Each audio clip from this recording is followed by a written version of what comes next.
Jason, Mother is talking to you. Look what they did to you, Jason. Kill them. Yes, kill for Mother. They deserve to die, Jason. Make them suffer. Don't stop, Jason. They deserve to die. Make them suffer like we did. Jason Voorhees is one of the most iconic killers in horror media, spawning several movies and having several crossover events within the movies and comics. But how good can he be inside of Elden Ring? Can you beat Elden Ring as Jason Voorhees? As for the rules of the challenge, they're going to be more complicated than the other challenges. For starters, I can only use weapons that Jason has used inside the movies or inside the Friday 13th the game. However, I will be giving myself one special weapon just to show that Jason is still aware of his environment and can use any weapon to kill someone. For our second rule, we need to kill every NPC we encounter. However, killing them all at the beginning or all near the end would be extremely boring for you guys and myself.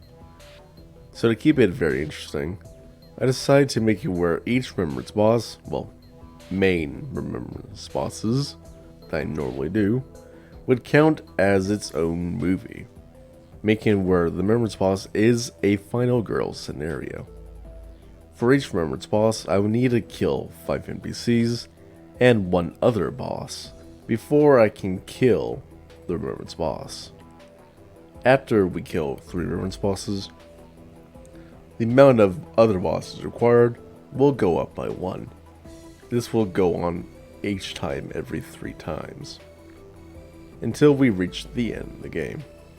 Now, why am I not increasing the NPC count, you're probably wondering? Mainly because there's still a set number of NPCs, and if I want to make sure we can get basically all of them, then doing this strat would be very helpful. Now obviously I didn't do it flawlessly, there was still some NPCs that were alive, but it was still a very close call.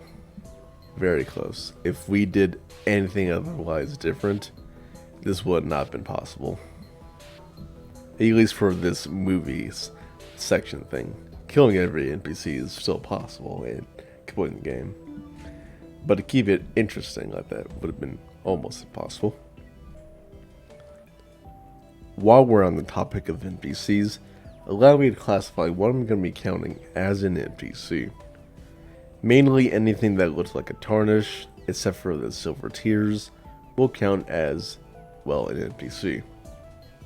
As for the big things like Blythe and the Crucible Knight protecting Lady Tanith, because you can talk to Blythe, I'm counting it, and because the Crucible Knight invades you, I'm also counting it. Also, for NPCs that have names out in the open world and do not respawn, I will also be counting them as NPCs. Anyways, without further ado, let's just hop right into the challenge. We're going to be choosing the warrior class, and after having some fun customizing Jason, we start off underneath Camp Crystal Lake. We hear the voice of our mother. However, when we wake up, we do not see her. And after doing some stealthy things, we make our way over to Malenia, who reveals to have our mother's sweater underneath her coat. With us being none the wiser, we do everything that she says, mainly killing the demigods and claiming the Elden Ring. She gives us a horse and points us in the way of our machete. We make our way over there and grab the machete and kill its owner. We'll have Roy kill D for us, which also he kills us at the exact same time. And then we'll kick Kenneth off an edge, try to attack Ronnie and fail, farm for our clothes, go around Stormveil, and get our mask from Balgert. After getting both medallion pieces, killing Grail, make a guy fall off a cliff, we are ready for Margit. Usually I have a near maxed out weapon at this point. However, due to me using a normal smithing stone weapon, we are not near that type of scenario, which means Margit is more of a challenge than he has been in the other runs. However, he is not too much of a threat, especially with our good vigor. We defeat him quite easily, despite it taking a little bit longer than usual. After that, we'll have Gostok open the gate, and then reward him by murdering him. And then, after making our way through Stormveil, we reach Godric. The fight with Godric went as well as a fight with Godric would. Super easy and barely an inconvenience. Instantly starting our sequel, we go ahead and steal an axe from a nearby fisherman and use it to murder him. After that, we'll run through the graveyard, defeat the Red Wolf of Radagon, and find Tops, which we will murder. After that, we also find Arena. We also murder. And we find 2 merchants that we also murder. As a side note, it was very funny seeing this carrion knight fall to his death, and I was trying so hard not to kill him quite yet. After that, we'll go ahead and deal with Renala. For our third movie, we go ahead and kill off Patches, along with killing off Audria and Nurius. And then we'll take out 2 merchants, one of them being extremely difficult because he was able to get on his horse. But luckily, due to a friendly nearby bird, knocks him off his horse and allows us to finish him off. After that, we'll go ahead and take on a putrid avatar and defeat it. With me thinking I have enough time, I try to take on the dragon next to him, but whenever the foul foot runs out, we run away. All the way over to Radahn, and just like Margit, but on a much greater scale, because we're using normal smithing stone weapons, our damage isn't necessarily the best. And he's able to get us 2 times. After that, we suck up our pride and summon the allies to assist us, which makes the fight much easier, and we defeat him. After resurrecting as part 6 Jason, we go ahead and take on a Deathrite bird to get the Death Poker, which we will nickname the Fire Poker. After getting it upgraded, we jump inside Radahn's hole and deal with Roy. Shortly after that, we give Little D Big D's armor and try to take on the Varan Gargoyles.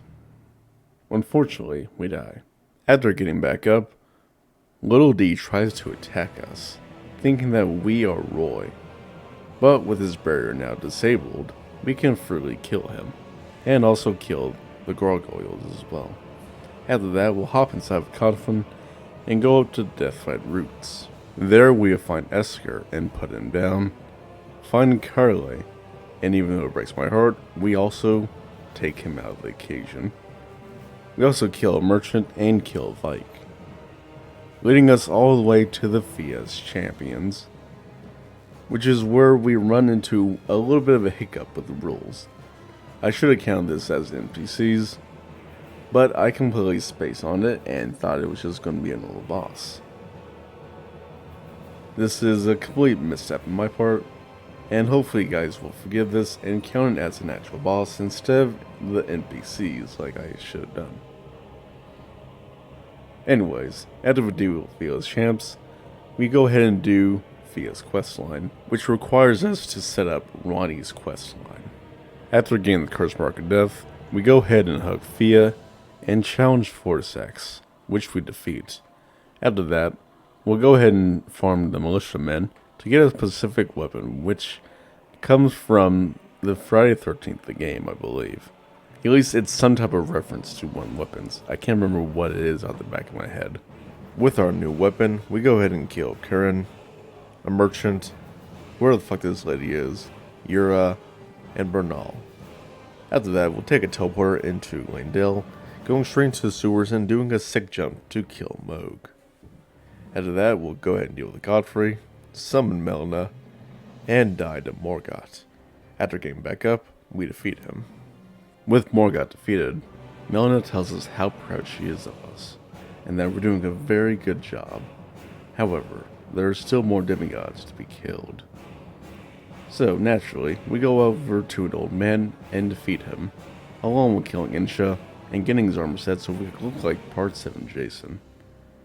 After that, we'll go ahead and set up Nefeli and Dungir's questlines so we can deal with them later. Then we'll join Volcano Manor and do 2 of the contracts for them. And then we'll set up Raya's questline and go over and defeat the Godskin Noble and also defeat the 2 twins. After that, we'll finally regroup with Raya and put her out of her misery. And then we defeat Rykard. Continuing on with our next sequel, we go ahead and tell Tanith what happened to Rykard. This will summon her to Rykard's boss arena. There we will kill her and kill her knight. And just to make sure Tanith's dead, we go ahead and swing at her a few more times. After that, we'll do Gary's questline to the point where we can kill Millicent. And it truly is heartbreaking to see her go. After that, we'll hop back down to Gary and finish him off. After that, we'll take the elevator up to go find Yura and throw him off an edge. After dealing with Niall and a Blyflame kindred, we take the elevator down to the concentrated snow fields.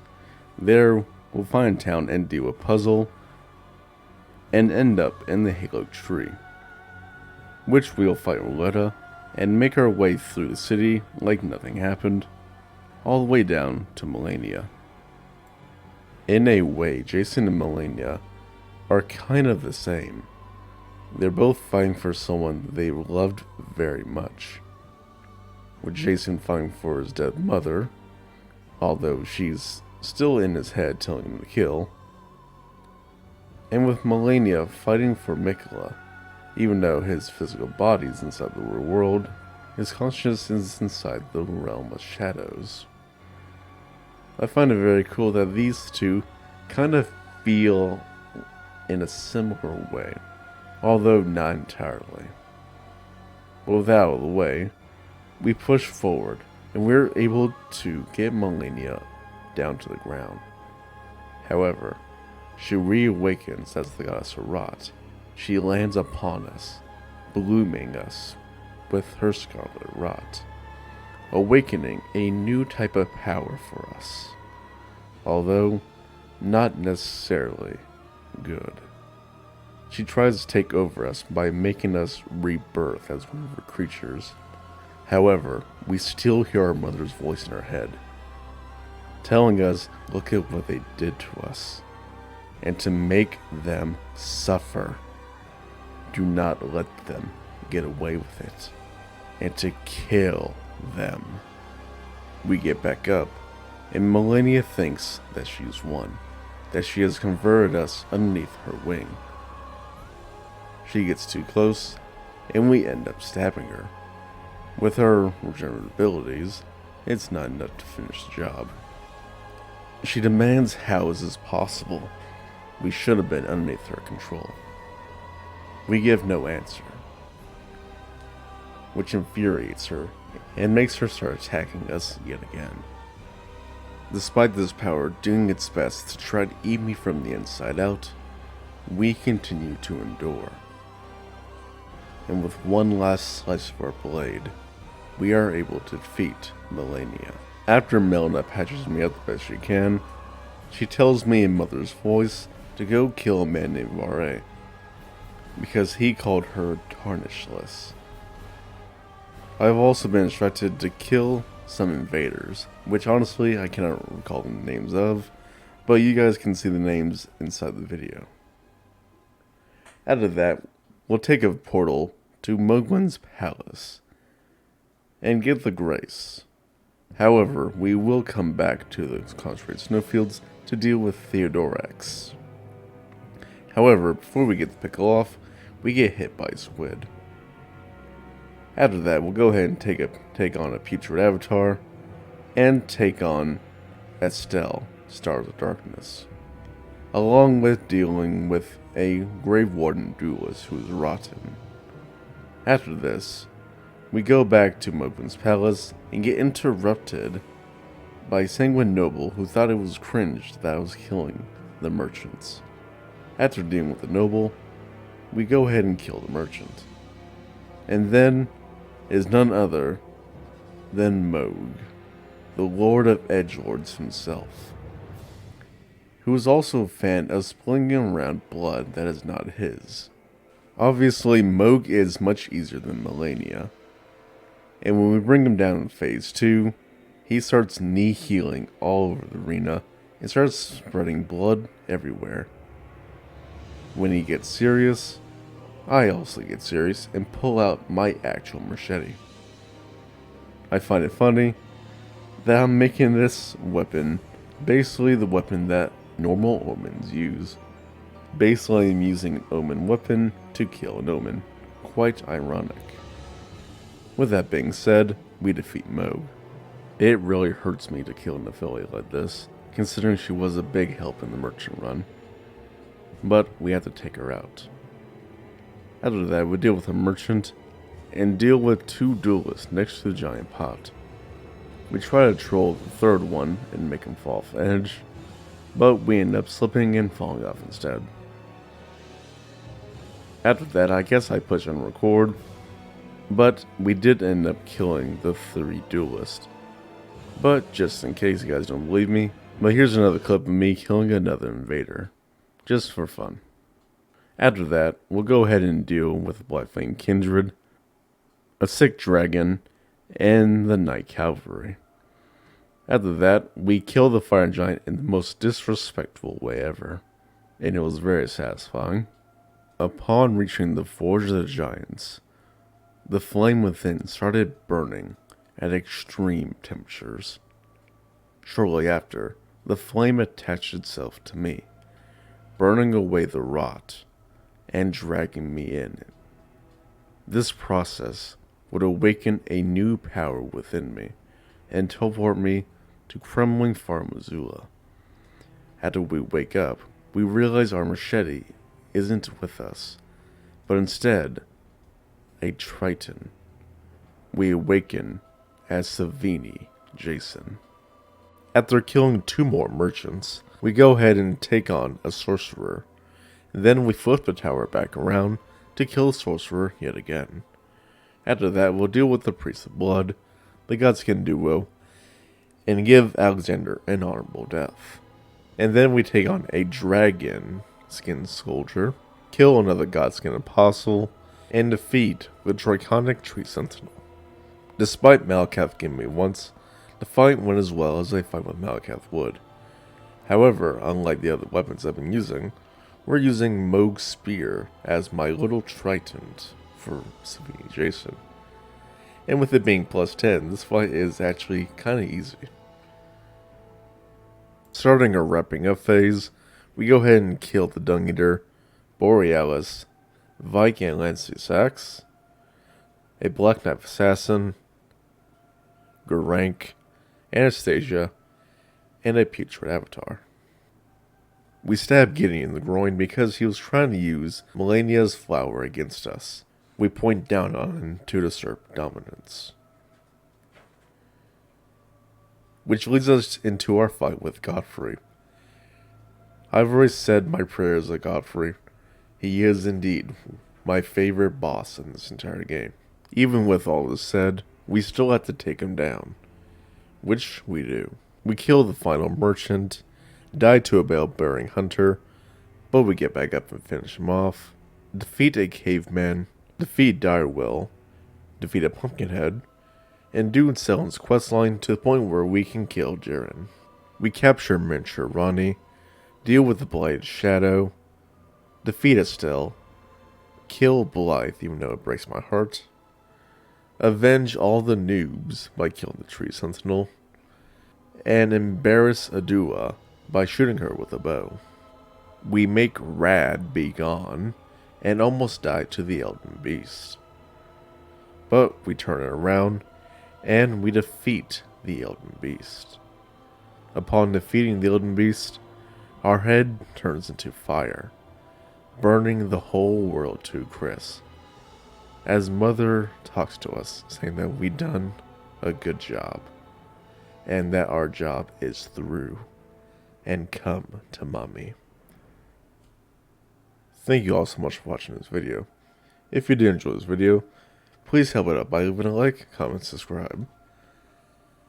I was trying to do something kind of special for this run, because obviously killing people at the beginning would have been very boring. But if we saved it till the very end, it would also be very boring. So this middle ground was the best solution I could have gone for. This caused me to restart the run quite a few times before I came up with this solution.